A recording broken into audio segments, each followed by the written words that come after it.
Welcome to the Whole Life Healing Podcast with Dr. Alexander Lloyd, best-selling author and founder of the revolutionary Healing Codes technique. Each week, Dr. Alex shares principles and methods from psychology, energy medicine, natural medicine, and spirituality to help you reduce stress, heal emotional and physical issues, and remove the barriers that hold you back from happiness and success. Join us as we learn to live our happiest, healthiest, and most successful lives. Here's Dr. Alex. It is a beautiful day in Leapersport, Tennessee today, a perfect fall day. And welcome. We are greatly honored every single week by your presence. Thank you so much for being here. We hope that what we're doing contributes to your week, gives you something to think about, gives you something practical to apply to your life, to make your life a little better from now on, if you choose to apply it. Everything I share, you have every right to disagree with, okay? I just want to challenge you each week to open your mind, to open your heart, to the whole truth, not just 99% of the truth. And I do not at all say I have a corner on the market on that.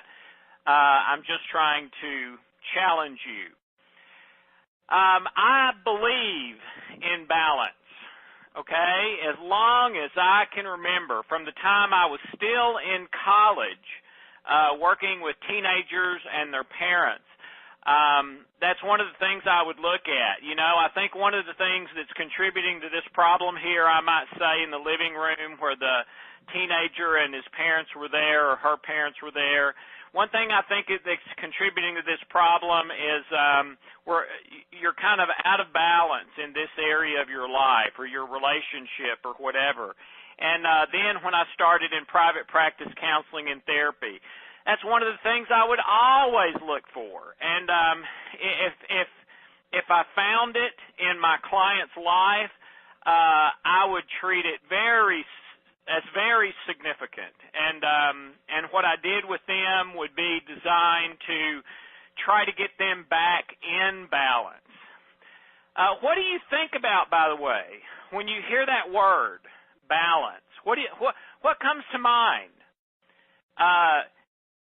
Is what naturally comes to mind to you physical balance, maybe diet and exercise and how you eat and drinking plenty of water and that sort of thing? Is that what comes to mind most for you? There's a time in my life when it was for me.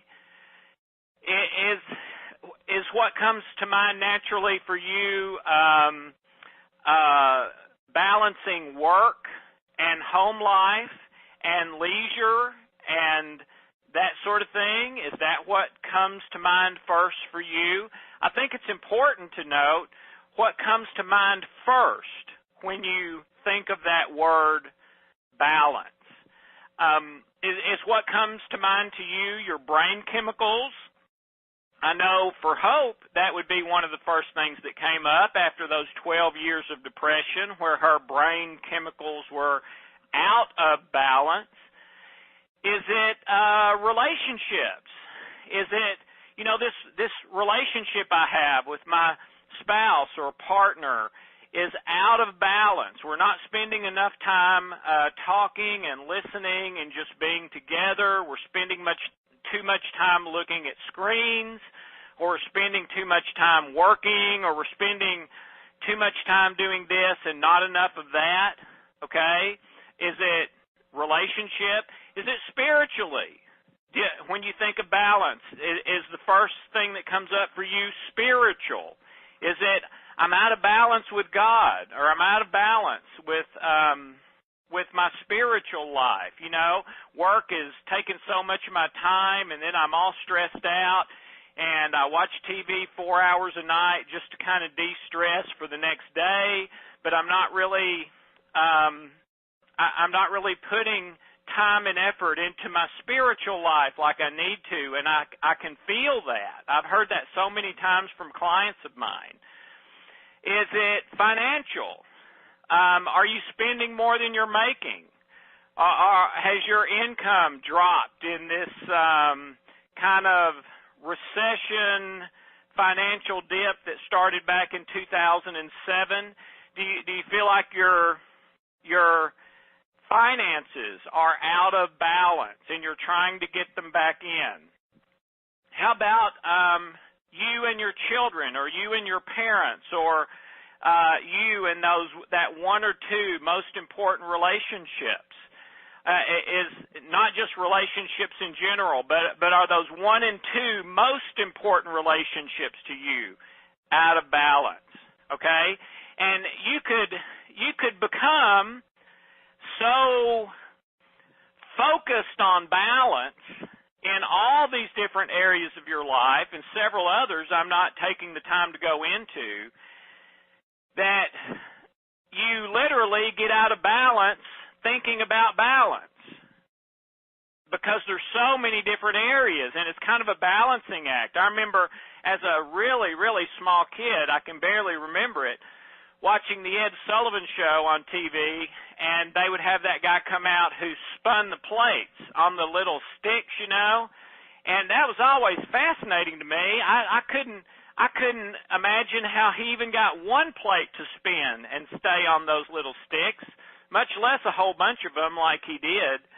But is that how your life kind of feels? Like that balance you're trying to maintain is so difficult to do, and it's so tenuous, and constantly you've got one plate about to fall, and so to keep in balance, you're running over there and firing that one up so it won't fall. But then by the time you get that done, another plate over there is about to fall, so you're running over there, and you're constantly running to try to keep things in balance, to try to keep things from crashing in your life like those plates on the floor.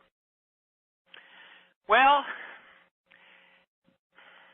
I've been rethinking balance in the last few years. And again, I believe in balance. I mean, the Bible says, stay in balance, because the evil one is going around like a roaring lion, seeking whom he may devour. And the insinuation there is that the evil one is looking for people who are out of balance, because those are the ones he can get, the ones who are out of balance. So if you're in balance, you're not as susceptible. Maybe the evil one he's in balance. He's going to be too hard to get, too much trouble. And I'm reading some things into that manuscript. But the Bible talks about being in balance, and so do other ancient manuscripts. So again, before I go anywhere, I believe in balance, but I've been rethinking it. You got to be careful how you define terms.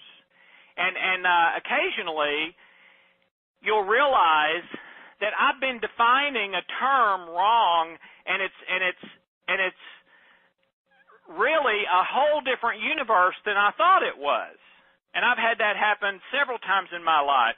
The biggest one was with the word love, that most of you are aware of, when I was in my 20s and Hope kicked me out of the house, and I was in my parents' backyard, and I felt like God said to me, Alex, not only do you not love Hope, you don't even know what love is. And I was teaching love at the time, but my definitions were wrong. Okay? I had the wrong definition of love. And it was leading me to define and act and try to live in love in a way that wasn't really love at all. And I wonder sometimes if we do that with balance. I think back on my life, and some of the most, I might even say most of the profound, life-changing times and moments of my life were times when maybe something happened that was out of balance. Okay? When I was in Europe, a couple of months ago, God woke me up at about 3 o'clock in the morning with a new book okay? And I knew that's what it was, and I'm not sure that it ever happened before. I've been woken up with ideas or with a new truth or the solution to a problem, but I don't think that's ever happened, that I was woken up in the middle of the night with a new book. And so from 3 o'clock in the morning, and I'd had a full day the day before, when I went to bed, I thought, boy, I need to get a good night's rest tonight because I've had a full day, and I've got an all-day workshop the next day, okay? But at 3 o'clock in the morning, God wakes me up with a new book. So from 3 in the morning until about 9 in the morning, I'm taking notes. I'm writing down this new book that I'm excited about, and I feel like was wonderful and a blessing. And I said to God many, many times, thank you so much. It wasn't anything I thought up. Okay, now it wasn't like the Healing Codes revelation on the plane either. I've never had anything like that ever happen again. But, and I think about Hope. She had an appendix a few years ago, and it happened in the middle of the night, okay? And so we get up in the middle of the night. I wake Harry up, tell him I'm taking Mom to the emergency room. Something's wrong, okay? We go there. We're sitting up all night long. And she was in pain, but it was also a wonderful time.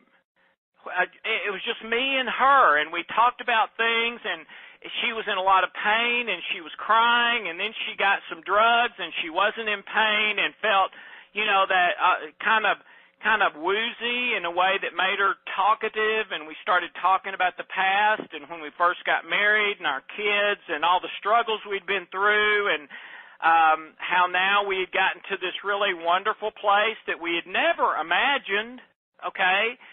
And it was a very, very wonderful, memorable time, right in the middle of the night, in the middle of an appendix, with all kinds of pain and everything else. It was way out of balance, but it was wonderful, okay?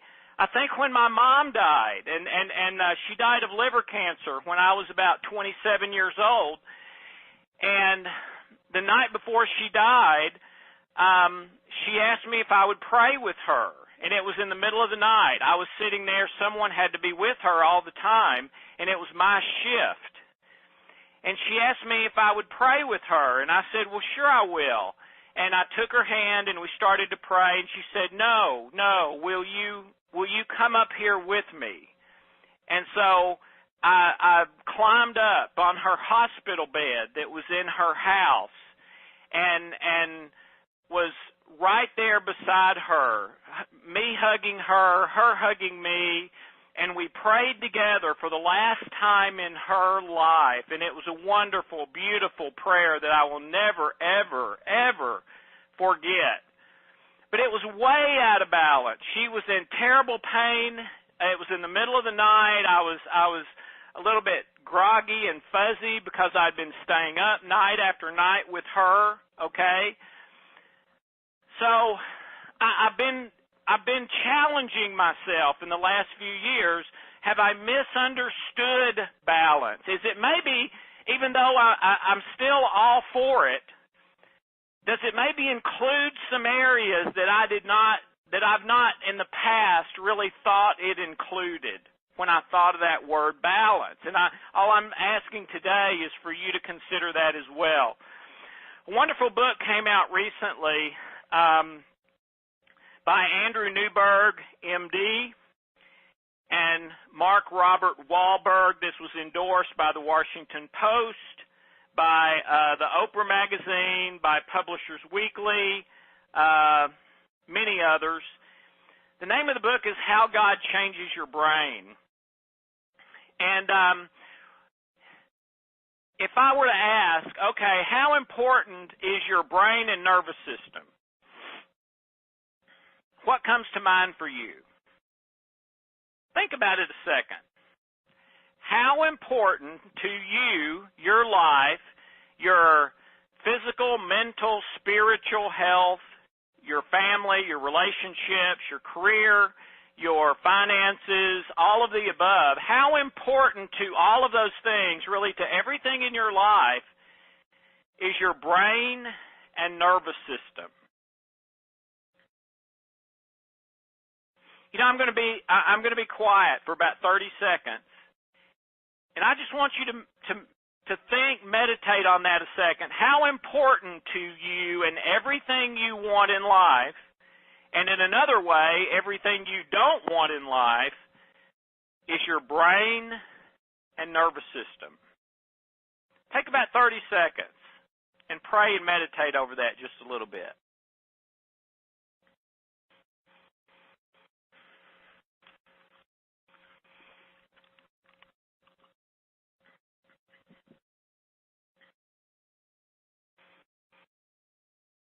Okay, thank you. I've been praying and meditating over that for 2 or 3 years now.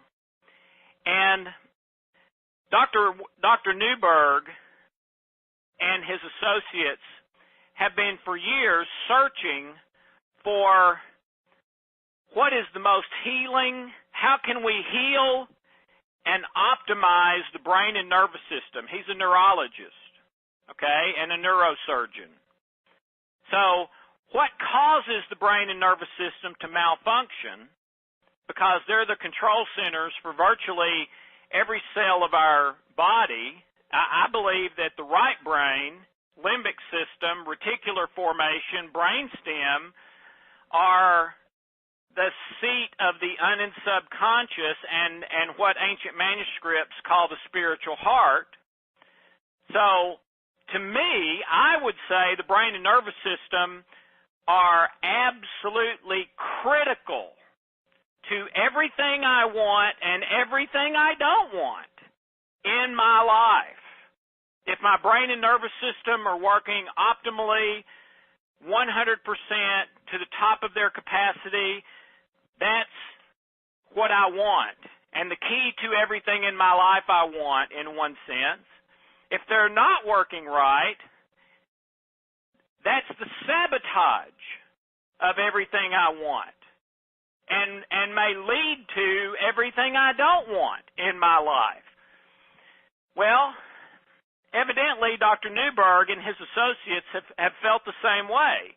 And so they've been searching for, okay, what causes the brain and nervous system to have problems, and what is healing to the brain and nervous system, and what will cause them long-term to function as close to perfect as possible. And they've been researching that with their patients, in surgery, in the lab, with all sorts of medical tests.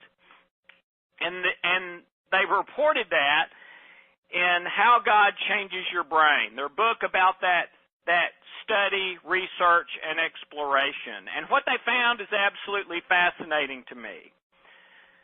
What they found is that the number one most healing thing to the brain and nervous system in the universe on planet Earth is God. Or maybe, to say it a different way, relationship to God, which would include prayer, belief, etc. A distant second was exercise. But far and away the number one thing, not just barely, was God and relationship to God. Now, if God does not exist, then that would mean that the number one most healing thing to the number one part of our being, our brain and nervous system, is to believe a lie.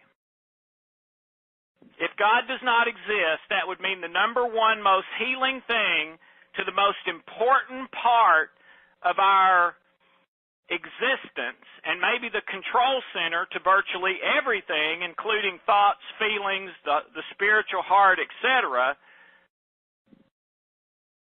would be believing a lie if God does not exist. Well, believing a lie we sometimes call placebo or nocebo, and those are very real and very mysterious and very powerful, but the average placebo effect or nocebo effect is typically around 30%, and usually it declines over time. So if you take a sugar pill that makes your headache go away, that will happen in about 30% of people, but it will typically not solve your headache problem long term. They'll slowly start coming back. I'm not aware of anything ever in the history of scientific research where the number one most important thing or healing thing or difference maker to something significant in our lives was placebo rather than the real thing. I've never seen that. So if that were the case with this, if I'm correct, and that's not happened, this would be the first thing that's been true of in history. Now, I haven't done the research to be sure of that, but I have done some, and I haven't found any results for that. The other option, of course, is that approximately, based on statistics, 97% of all people on planet Earth are correct in that there is a God or spiritual reality, a source, you could say love, that does exist. It is real. And the research of Dr. Newberg would certainly lead me to think that if I were on the fence trying to figure this thing out. So over the last couple of years, as I've been rethinking this balance thing in light of God and your brain and nervous system and all this stuff, a thought occurred to me. If God, right relationship, prayer with God is the most healing thing on planet Earth to the brain and nervous system, is it possible that being in balance to the ultimate extent is simply being in right relationship with God? And if God wakes me up at 3 in the morning for some reason and wants me to be up all night, then the only way I can be in balance is to be up all night. If God wants me to do something that sounds crazy to our complementary natural health mindset of food and diet and exercise and sleep and all this other stuff, if I believe that what I'm supposed to do is contrary to that in relationship with God, whether I know the reason for it or not, then maybe the only way for me to stay in balance is to do that crazy thing that seems ridiculously out of balance. When I started the Healing Codes in 2001, everyone I talked to and asked for advice from, which was Hope, my doctoral advisor at Tennessee State University, the head of the department at Tennessee State University where I was finishing my doctoral program, friends, people older than wiser than me for years, every single person advised me not to do the Healing Codes and to stick with my private practice. Everyone, including Hope.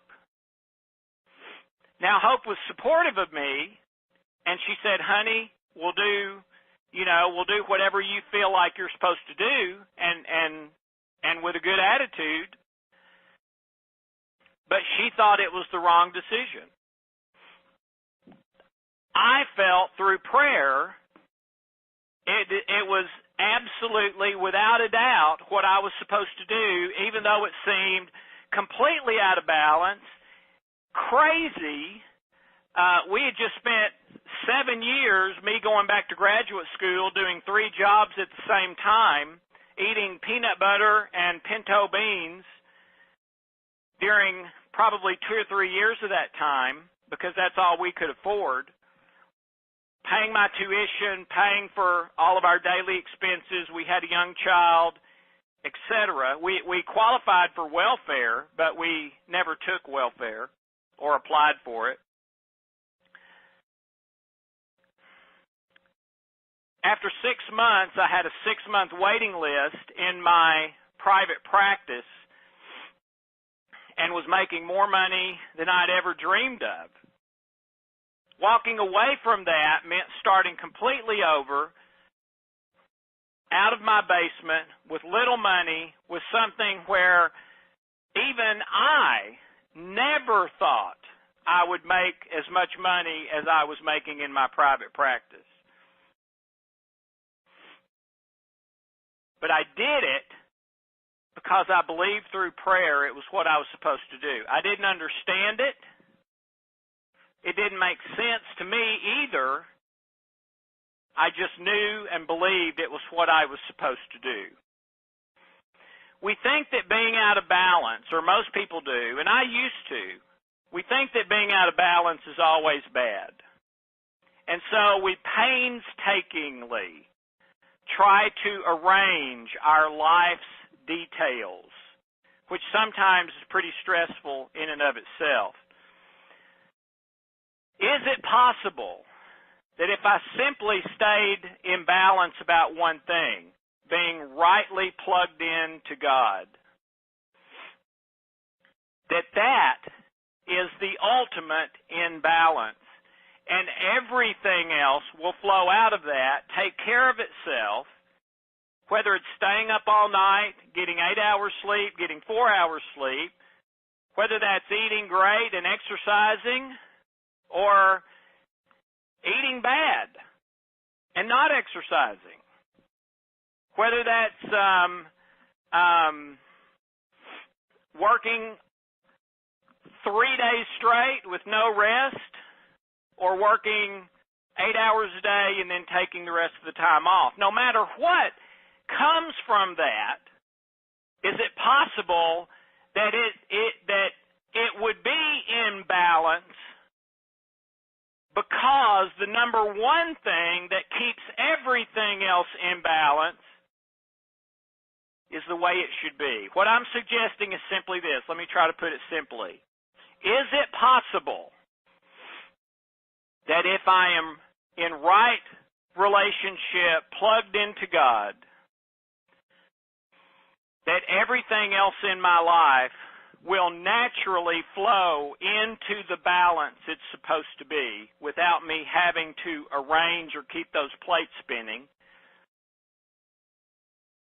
And on the other hand, if I'm not right, plugged into God, that painstakingly keeping those plates spinning and arranging every detail of my life in balance will never be enough. And I will be stressed, full of anxiety, worry, health problems, a limitation on the success, maybe even the finances in certain situations, although I don't think this is about money. And most importantly, that my relationships will tend to be lacking something. That magic will be gone from them. If I arrange my balanced life, but am not right and plugged in to God, source, love. I'm not telling you I've come to a concrete conclusion. I would probably say today that that's the direction I'm pretty strongly leaning in these days, that one thing is the key to the perfect balance in everything, even if it seems out of balance, and that if I get everything else right, but that one thing, I can never have the perfect balance, whether it seems imbalance or not, for me. I know one thing, as I've been focusing on that for the last couple of years, my day-to-day life has become so much simpler and easier when my 99% focus is just that one thing and then letting everything else flow from that. So what I would challenge you with this week, as you pray, as you meditate, just think about this in your life, see if it makes sense, if it doesn't. And I would encourage you, maybe try it. Try it. Try plugging into God in right relationship, as Dr. Newberg and his associates found. And what they found is that your brain and nervous system will heal, will heal completely or some, and will come to a higher level of functioning than in any other thing you could possibly do. Any medication, any meditation, any vitamins or minerals, exercise, nothing else touches for your brain and nervous system that right relationship plugged into prayerful with God. Try it. Try it, try it, try it. I challenge you. I dare you. See what happens. It's not just theory. Get the book, How God Changes Your Brain. Andrew Newberg, MD. It's a very inexpensive paperback on Amazon. See what happens in your life. I believe you will be, in a wonderful way, very surprised. And maybe, like me, your life will become so much simpler, and all of a sudden you don't have to worry about those spinning plates. They just keep right on spinning in a way you could never manually make it happen. Just like I tried when I was a little kid. My mom would let me do it with a real porcelain plate. She gave me a plastic plate, and I had a little stick. I could never get that thing to spin and stay on that stick, okay? And in my life, I could never metaphorically get all my plates to spin and stay where they were supposed to all the time. But getting this one thing right, that's all taken care of for me, and I don't have to give it a second thought. Pray it, think about it, meditate on it, give it a try. Thanks, Ken.